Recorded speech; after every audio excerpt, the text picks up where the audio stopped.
고난 중에 가장 잘한 선택이라는 제목으로 하나님 말씀을 전하겠습니다. 어제 사랑의 연탄 배달 봉사를 마치고 봉사에 참여한 교회학교 아이들과 부모님과 함께 점심을 먹으러 식당에 갔습니다. 그런데 그곳에서 아는 목사님을 만나게 되었습니다.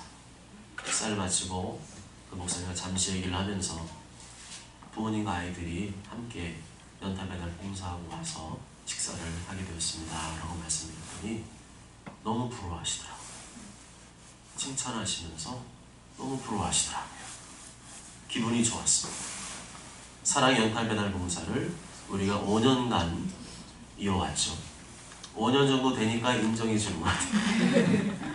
그전에 알아주지 않았는데 5년 정도 꾸준히 우리가 진행을 하고 또 많은 분들이 가족과 함께 봉사한 것도 그렇고 또 어려운 이웃을 섬겼다는 것도 기분이 좋고 또 아는 선배 목사님한테 칭찬받으니까 더욱더 기분이 좋았습니다.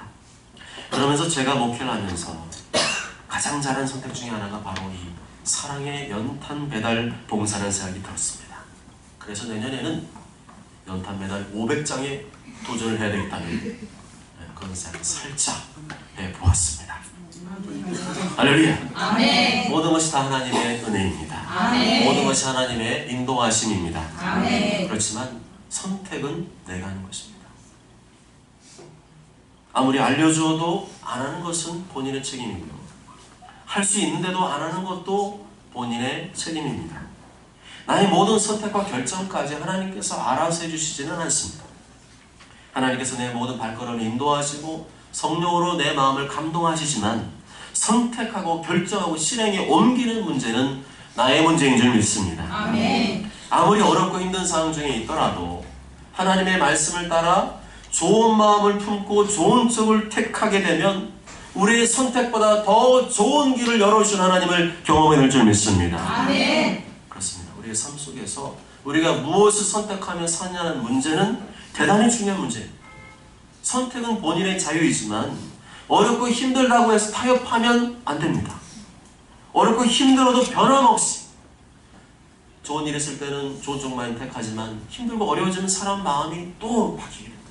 그렇지만 그렇더라도 하나님 기뻐하신 쪽을 택하면서 계속해서 그쪽을 택하면서 나아간다면 하나님께서는 우리가 택한 것보다 더 좋은 길로 인도하신 줄 믿습니다. 아멘. 일이 잘 되고 형통할 때 무언가를 선택하는 문제는 비교적 쉽죠. 생각이 또렷하고 그래 이거 하면 이거 해도 되겠고 저 해도 되겠고 그래 이거면 충분하겠구나 선택을 합니다. 위험부담도 적습니다. 그런데 고난의 때, 위기의 때, 어려운 때는 선택을 더 잘해야 됩니다. 고난의 때, 어려운 때는 대부분의 사람들이 정상적인 판단을 못할 때가 많습니다. 이성을 잃고 잘못된 판단과 선택을 하는 경우가 아주 많습니다. 다윗은 지금 죽을 것 같은 상황 중에 있었습니다. 이제 죽을 일밖에 없을 것 같다는 생각이 들었습니다. 하루에도 몇 번씩 죽고 싶다는 생각이 들 정도의 극심한 고난 중에 있었습니다. 1절 하반절에 주께서 내게 잠잠하시면 내가 무덤에 내려가는 자와 같을까 하나이다. 주께서 내게 잠잠하시면 내가 무덤에 내려가는 자와 같을까 하나이다. 하나님, 제가 처한 지금의 상황은 죽은 사람과 다를 바가 없습니다. 아무것도 제가 할 수 있는 일이 없습니다. 아무것도 변화시킬 수 있는 힘이 없습니다. 저의 몸은 살았으나 이미 죽은 몸과 같습니다. 여기를 둘러봐도 저기를 둘러봐도 살 길이 열리지 않습니다. 그저 앞길이 막막하고 캄캄하게 보일 뿐입니다. 이렇게 산다고 한들 무슨 의미가 있을까 하는 생각이 듭니다. 하나님께서 이런 저의 상황을 잘 아시지 않습니까? 저를 그냥 이대로 내버려 주신다면 저는 정말 어떻게 될지 모릅니다. 그러니 하나님 부디 잠잠하지 마시고 저에게 뭐라도 좀 해주시기를 간절히 원합니다 라고 다윗은 기도하고 있습니다. 기도가 되게 솔직하지 않습니까? 그냥 있는 그들의 솔직한 마음을 평범하게 아뢰고 있지 않습니까? 그것이 기도입니다. 그냥 있는 그대로의 삶을 솔직하고 평범하게 말씀드리는 것이 기도입니다. 꼭 무슨 특별한 기도 제목을 내고 멋있게 미사이고 동원해서 그게 기도가 아닙니다. 내 속에서 올라오는 감정과 생각을 감추지 않고 그대로 솔직하게 표현해 드리는 것이 기도인 줄 믿습니다. 다윗은 이런 위기의 상황 가운데, 죽을 것만 같은 숨막히는 상황 가운데 그 누구의 도움도 받지 못했습니다. 아무도 도와줄 만한 사람도 없었고 아무도 도와주지 않았습니다. 도리어 주변에는 도움이 안 되는 사람, 나를 힘들게 하는 사람들만 주변에 포진해 있었습니다. 그들은 피도 눈물도 없는 악인들이었습니다. 아무 죄 없는 다윗을 죽이려고 달려드는 사람들이었습니다. 마치 다윗이 죽기만을 바라는 사람들 같았습니다. 다윗이 고통 가운데 신음하면 신음할수록 더 즐거워하는 사람들이 그들이었습니다. 3절에 악인과 악을 행하는 자들과 함께 나를 끌어내지 마옵소서. 악인과 악을 행하는 자들과 함께 나를 끌어내지 마옵소서. 이 말은 저를 저 악한 사람들과 똑같이 취급하지 말아달라는 것입니다. 저놈들은 아주 나쁜 놈들이고 악한 놈들이기 때문에 저런 인간들과 함께 저를 끌어내리지 말아주십시오. 만일 그러신다면 저는 너무도 부당하고 억울하다는 겁니다. 제가 비록 고난 가운데 있지만 저하고 저 악인들을 구별해달라는 겁니다. 나와 저 악인을 도매끔하지 말라다는 겁니다. 내가 아무리 힘들고 어려워도 하나님 말씀을 지키며 살아왔음을 기억해달라는 것입니다. 악인들의 구체적인 내용이 무엇입니까? 악인들의 삶의 라이프 스타일이 무엇입니까? 3절 하반절에 보면 그들은 이웃에게 화평을 말하나 그들의 마음에는 악독이 있나이다 라고 말씀합니다. 그들은 이웃에게 화평을 말하지만 그들의 마음에는 악독이 있습니다. 저 사람들은 입만 열면 화평을 말하지만 실제로는 그렇지 않습니다. 저 사람 살아가는 겉모습은 번지르르 하지만 속은 전혀 그렇지 않습니다. 그들의 마음에는 악독이 있습니다. 예수님께서 이 땅에 오셔서 거의 저주에 가까울 정도로 엄하게 대하신 사람들이 있습니다. 그들은 바리새인들이었습니다. 예수님은 바리새인들의 영혼은 사랑하셨지만 그들의 삶의 모습은 미워하셨습니다. 그들이 냉정하게 칼같이 말씀하셨습니다. 바리새인의 특징은 겉과 속이 다른 것입니다. 겉으로는 깨끗한 척, 말씀을 지키는 척, 믿음 있는 척했지만 그 속에는 악하고 더러운 것들로 가득했습니다. 오죽하면 예수님께서 참다 못해서 바리새인들을 향해서 회칠한 무덤이라고 말씀하셨겠습니까? 마태복음 23장 27절에 화 있을진저 외식하는 서기관들과 바리새인들이요 회칠한 무덤 같으니 겉으로는 아름답게 보이나 그 안에는 죽은 사람의 뼈와 모든 더러운 것이 가득합니다. 지금 돌아가는 우리나라의 정치판을 보면 그런 것 같습니다. 겉으로는 사랑을 말하고 정의를 말하고 공정을 말하고 공평을 말하지만 실제로는 그렇지 않습니다. 온갖 위선과 거짓과 속임수와 가식이 가득합니다. 그러고도 너무나 당당합니다. 우리는 그들의 말을 신뢰할 수가 없습니다. 저들에게 나라의 운명을 맡길 수가 없습니다. 너무도 안타까운 일들이 청와대와 국회에서 벌어지고 있습니다. 우리나라의 정치가 이 지경까지 이르게 된 것은 다름이 아니라 오늘 말씀 속에서 해답을 찾을 수 있습니다. 그들은 이웃에게 화평을 말하나 그들의 마음에는 악독이 가득하기 때문입니다. 누구의 말을 어느 정도까지 믿어야 될지 생각만 해도 머리가 아플 지경입니다. 아무도 사과하려고 하지 않고 아무도 반성하려고 하지 않고 아무도 회개하고 돌이키려고 하지 않습니다. 서로 자기 말만 맞다고 우기고 있습니다. 그에 반해서 저 북유럽의 복지국가 스웨덴의 국회는 국민들의 지지와 신뢰를 받고 있다고 합니다. 교회도 신뢰도가 굉장히 높고요. 10위권 안에 들어가고요. 교회 다음이 국회예요. 스웨덴 국민들은 국회가 하는 일이라면 다 믿고 신뢰하고 따라줍니다.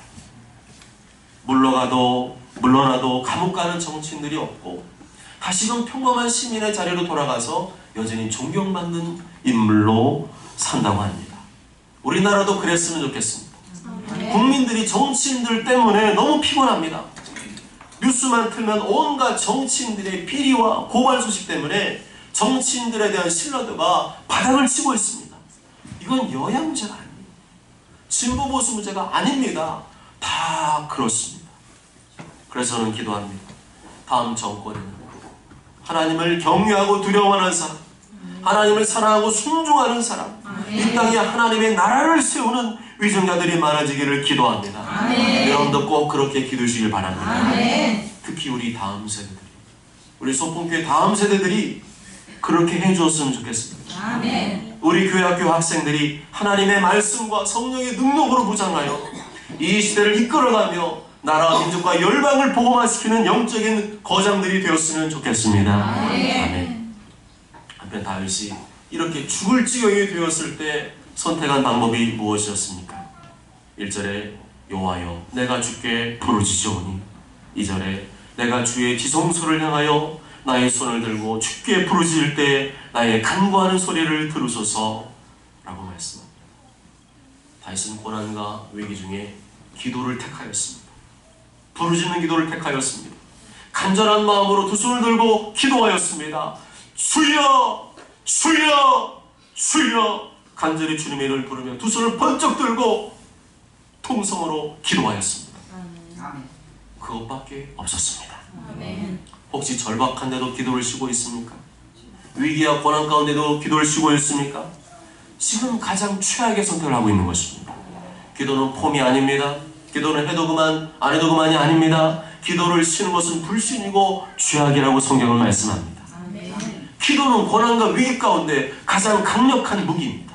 가장 강력한 무기인 기도는 안 하고 왜 사람을 의지합니까? 왜 환경을 의지합니까? 영적으로 무기력하다는 증거입니다. 영적으로 죽어가고 있다는 증거입니다. 마귀에게 속고 있는 것입니다. 기도는 양다리 걸치고 하는 게 아닙니다. 기도는 전심으로 다른 거 다 내려놓고 다른 신경 다 끄고 전심으로 하나님을 붙들고 의지하는 것입니다.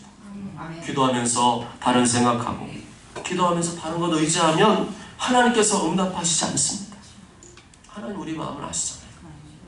야고보 1장 6절 8절에 오직 믿음으로 구하고 조금도 의심하지 말라. 의심하는 자는 마치 바람에 밀려 요동하는 바닷물결 같으니 이런 사람은 무엇이든지 죽게 얻기를 생각하지 말라. 두 마음을 품어 모든 일에 정함이 없는 자로다. 신앙생활하면서 요동하는 사람이 있습니다.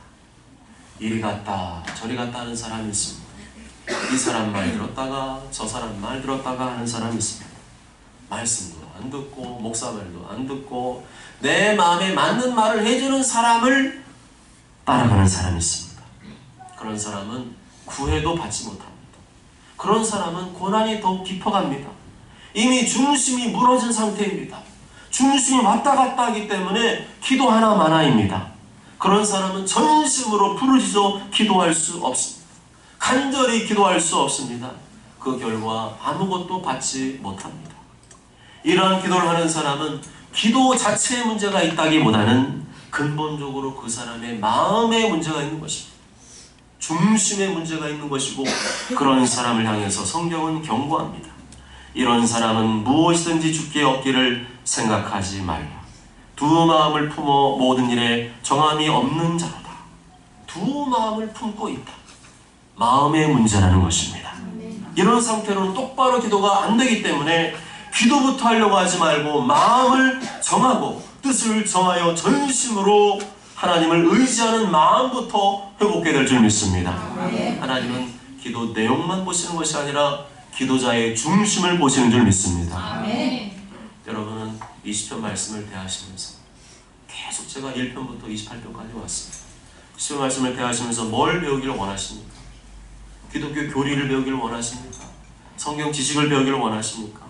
물론 그런 내용이 10편에 담겨 있습니다. 조직신학에서는요 10편에서 중요한 교리들이 많이 나옵니다. 그렇지만 우리는 10편을 통해서 기도를 배울 줄 믿습니다. 왜냐하면 10편은 기도문이기 때문이에요. 10편은 시적인 표현들로 가득하지만 10편은 시가 아니라 기도문인 줄 믿습니다. 10편은 기도의 교과서입니다. 기도는 이렇게 하는 것이고 이렇게 기도하면 여러분도 다윗처럼 이기고 승리하고 응답받을 수 있음을 말해주고 있는 것입니다. 여러분이 교회에서 제일 풀어야 될 사람은 돈 많은 사람이 아닙니다. 힘을 가진 사람도 아닙니다. 얼굴 잘생긴 사람도 아닙니다. 똑똑하고 공부 잘해서 좋은 대학 간 사람도 아닙니다. 여러분이 교회에서 제일 풀어야 될 사람은 누구냐? 다윗과 같이 기도하는 사람인 줄 믿습니다. 다윗은 하나님이 만들어 가십니다. 기도하면 하나님 만들어 가십니다. 하나님께서 다윗을 왕으로 만드셨습니다. 아멘. 그런데 그 중심 뭐가 있어요? 기도가 그 사람 만들어갔어요. 아멘. 왜 내가 안 바뀐 줄 아세요? 기도가 딸리는 거예요. 기도가 똑바로 하나님과 일치하고 전심으로 나가면 반드시 성령이 역사하고 그 사람은 바뀌게 되어 있습니다. 아멘. 사람을 쳐다볼 때, 사람을 바라볼 때 세상의 관점으로 아이고 많이 가졌네, 저 사람 부럽네, 이렇게 생각하지 말고 하나님의 관점으로 바라보시길 바랍니다. 아멘. 기도는 대단한 힘을 가지고 있습니다. 아멘. 기도는 불도저와 같습니다. 아멘. 다윗은 아무것도 없는 밑바닥에서 기도 하나로 일어선 사람입니다. 아멘. 다윗은 죽음을 방불케 하는 위기 가운데 기도 하나로 일어선 사람입니다. 아멘. 나도 다윗처럼 기도하면 그렇게 된다는 것입니다. 아멘. 일어설 수 있다는 것입니다. 아멘. 그러므로 절망하지 말라는 겁니다. 아멘. 낙심하지 말고 죽으려고 하지 말고 안절부절하지 말라는 겁니다. 그럴 힘이 있으면 기도하라는 것입니다. 아멘. 6절에서 8절까지 다 함께 읽겠습니다. 시작. 여호와를 찬송하며 내 간구하는 소리를 들으시니로다. 여호와는 나의 힘과 나의 방패이시니 내 마음이 그를 의지하여 도움을 얻었도다. 그러므로 내 마음이 그를 기뻐하며 내 노래로 그를 찬송하리로다. 여호와는 그들의 힘이시오 그의 기름 부음 받은 자의 구원의 요새시로다. 아멘. 내 간구하는 소리를 들으시니 하나님께서 내 몫을 듣고 계신 줄 믿습니다. 아멘. 내가 어디서 무슨 말 하든지 좋은 말 하든지 나쁜 말 하든지 다 듣고 계십니다. 내 고난과 위기 가운데 간구하며 부르짖는 소리를 다 듣고 계신다는 말씀입니다. 아멘. 그러니까 뭐 하라는 거예요? 기도하는 거예요. 시편 다윗이 말하고 싶어하는 핵심 뭡니까? 바로 그것입니다. 하나님께서 반드시 내 기도 소리를 들으신다는 겁니다. 안 들으시는 것처럼 느껴질 뿐이지 반드시 듣고 계시다는 것입니다. 아멘. 응답이 없는 것처럼 느껴질 뿐이지 반드시 듣고 계시다는 것입니다. 아멘. 네, 간구하는 소리를 들으시며 아멘. 느낌 따라가지 말고 감정 따라가지 말고 사람 따라가지 말고 환경 따라가지 말고 변치 않는 하나님의 약속의 말씀을 따라가시길 바랍니다. 아멘. 시편 말씀을 따라가시기 바랍니다. 아멘. 다윗은 느낌을 따라가지 않았습니다. 감정 따라가지 않았습니다. 사람 말 따라가지 않았습니다. 약속의 말씀을 들고 끈질기게 기도했습니다. 나의 때를 정해두지 않고 하나님의 때를 기다리며 끝까지 인내하며 기도하였습니다. 아멘. 그 결과 어떻게 되었습니까? 내 마음이 그를 의지하여 도움을 얻었도다. 아멘. 도움을 얻었도다. 아멘. 도움을 얻었도다. 아멘. 그러므로 내 마음이 크고 기뻐하며 내 노래로 그를 찬송하리로다. 아멘. 다시 지금 간증하고 있는 겁니다. 시편은 신세 타령하는 넋두리가 아니라 간증입니다. 간증입니다. 아멘. 내가 이렇게 기도했더니 하나님께서 이렇게 도와주시더라, 이렇게 응답하시더라는 내용을 간증하고 있는 겁니다. 아멘. 또한 다시 오늘 말씀을 통해 우리를 응원하고 있습니다. 아멘. 여러분 사는 게 힘드시죠? 답답하시죠? 이해합니다. 저도 그랬습니다. 저는 더 많이 힘들었습니다. 그때마다 저는 그러한 시간을 기도하며 이겨내었습니다. 아멘. 그것이 저의 전부입니다. 아멘. 절대로 기도를 포기하지 마시기 바랍니다. 아멘. 기도를 포기하게 하는 생각이 마귀인 줄 믿습니다. 아멘. 마귀의 생각을 꺾어버리고 끝까지 기도의 자리를 지키시기 바랍니다. 아멘. 새벽의 자리를 사수하시길 바랍니다. 아멘. 하나님이 반드시 듣고 계십니다. 아멘. 웃고 계시는 분은 새벽에 나올지어다. 아멘. 여호와는 그들의 힘이시오 그의 기름 부음 받은 자의 구원의 요새시로다. 주의 백성을 구원하시며 주의 사람의 복을 주시고 또 그들의 목자가 되시어 영원토록 그들을 인도하소서. 아멘. 인간적이고 세상적인 방법으로 해결해 보고 싶던 그 순간에도 끝까지 타협하지 않고 기도의 자리를 지키며 나아갔더니 고난 가운데서 구원해 주시더라. 내가 하는 일에 산업에 복을 주시더라. 아멘. 양떼를 지키는 목자처럼 하나님께서 내 삶에 개입하여 인도해 주시더라는 것입니다. 아멘. 한편 4절과 5절 보면 고난 중에 악인들의 회방과 방해가 극심하였습니다. 그런데 그때도 절대로 그 원수들과 나서서 싸우지 말 것을 권고하고 있습니다. 나를 괴롭히고 힘들게 하는 사람을 향해 똑같이 맞대응하며 싸우지 말 것을 권고하고 있습니다. 4절 5절 다 함께 해보실까요? 4절 5절 시작. 그들이 하는 일과 그들의 행위가 악한 대로 갚으시며 그들의 손이 지은 대로 그들에게 갚아 그 마땅히 받을 것으로 그들에게 갚으소서. 그들은 여호와께서 행하신 일과 손으로 지으신 것을 생각하지 아니하고 여호와께서 그들의 방해하고 건설하지 아니하시리로다. 아멘. 아멘. 악인들을 누가 갚아준다고 말씀합니까? 원수들을 누가 갚아준다고 말씀합니까? 하나님께서 갚아주신다고 말씀합니다. 하나님이 갚아주십니다. 하나님이 갚아주십니다. 4절 안에서만 갚아준다는 말씀이 3번이나 나오고 있습니다. 4절 말씀 우리말 성경으로 보면 그들의 행위에 따라 그들이 저지른 악에 따라 갚아주시며 그들의 손으로 행한 대로 갚아주시고 그들이 받아 마땅한 벌을 내려주소서라고 되어 있습니다. 내가 원수를 갚지 말라는 겁니다. 내가 복수하지 말라는 겁니다. 하나님께 맡기라는 겁니다. 하나님께 맡기시기 바랍니다. 내가 복수하고 갚아주려고 하다가 나도 똑같이 말씀을 어기게 되고 나도 다치게 된다는 것입니다. 로마서 12장 19절에 내 사랑하는 자들아 너희가 친히 원수를 갚지 말고 하나님의 진노하심에 맡기라 기록되었을 때 원수 갚는 것이 내게 있으니 하나님께 있으니 내가 갚으리라고 주께서 말씀하시니라. 아멘.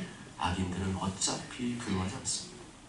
악인들에게는 하나님의 존재가 없기 때문에 내가 난리를 쳐도 눈 하나 깜짝 안 합니다. 그러니까 겁도 없이 악을 행하고 죄를 짓고 속이는 것입니다. 그런데 내가 그들과 똑같이 그 사람들과 함께 뒤엉켜서 노닥거리거나 복수의 칼을 갈아서는 안 됩니다. 악인들에게 임할 하나님의 칼날이 나에게도 임할 수 있다는 사실을 분명히 기억하시기 바랍니다. 여호와께서 그들을 파괴하고 건설하지 아니하시리로다. 하나님께서 오래 참으시지만 굉장히 오래 참으십니다. 하나님 저 못된 사람 나쁜 사람 하나님 갚아주세요. 그렇게 기도하면 하나님이 당장에 그냥 그날 밤에 초상집되게 하는 게 아니라니까요. 오래 참으시지만 한 번 손을 대시면 어떻게 돼요? 끝장납니다. 끝장납니다. 무너뜨리고 파괴하고 부수고 뜯어내십니다. 이게 히브리 원어의 뜻입니다. 무너뜨리고 파괴하고 부수시고 뜯어내십니다. 그런데 거기서 끝나는 게 아니라 다시 새롭게 건설하지 못하게 하신대요. 다시 못 일어나게 하시고 철저하게 심판을 하신다는 것입니다. 그러므로 내가 해야 될 일은 무엇입니까? 악인들을 상대로 복수하지 않는 겁니다. 복수하지 않기로 결단하시기 바랍니다. 내가 직접 나서 복수하면 같이 망할 수 있습니다. 내가 해야 될 일은 사랑하고 용서하고 축복하는 일입니다. 그 악인도 회개하여 예수님 믿도록 기도하는 일인 줄 믿습니다. 그러면 어떻게 하신다는 거예요? 하나님께서 갚아주신다. 아멘. 저는 이런 경험을 많이 해봤습니다. 저에 대해서 오해하고 나쁜 말을 하고 그런 사람들이 있을 때 저는 다투지 않았습니다. 그냥 참고 인내하며 하나님 앞에 나아가 부르짖으며 기도했습니다. 그때마다 하나님께서 대신 갚아주셨습니다. 때로는 너무 무섭다고 느낄 정도로 대신 갚아주신 것을 보았습니다. 중요한 것은 내가 복수하면 부작용이 생기지만 하나님께서 갚아주시면 내가 손 안 댔기 때문에 아무런 부작용이 없는 줄 믿습니다. 사랑하는 여러분, 내가 고난 중에 할 수 있는 가장 좋은 선택은 무엇이라고요? 기도하는 것입니다. 간절히 구하며 부르짖는 것입니다. 다윗은 우리에게 나처럼 그쪽을 택하라고 말하고 있습니다. 혹시 여러분이 고난 중에 있습니까? 위기 가운데 있습니까? 앞날이 캄캄하게 느껴지십니까? 그렇다면 아무 걱정하지 말고 염려하지 말고 낙심하지 말고 절망도 하지 말고 다윗처럼 기도하며 부르짖는 쪽을 택하시길 바랍니다. 그 선택이 바로 오늘 시편 말씀 통해서 하시고자 하는 하나님 기뻐하시는 선택이고 응답받는 선택이고 내가 할 수 있는 가장 좋은 선택인 줄 믿습니다. 중요한 것은 두 마음 품지 말아야 됩니다. 두 마음 품지 말고 사람 환경 의지하지 말고 전심으로 하나님만을 의지하며 기도하시기 바랍니다. 여호와를 찬송하며 내 간구하는 소리를 들으시니로다. 여호와는 나의 힘과 방패이시니 내 마음이 그를 의지하여 도움을 얻었도다. 그러므로 내 마음이 크게 기뻐하며 내 노래로 그를 찬송하리로다. 아멘. 모쪼록 저는 모두가 고난과 위기 가운데 있을 때 두 마음을 품지 말고 조급하게 이리저리 사람 환경 따라다니지 말고 다윗과 같이 하나님만을 전심으로 의지함으로 기쁨과 찬송의 주인공 되시길 주님의 이름으로 축복합니다. 아멘.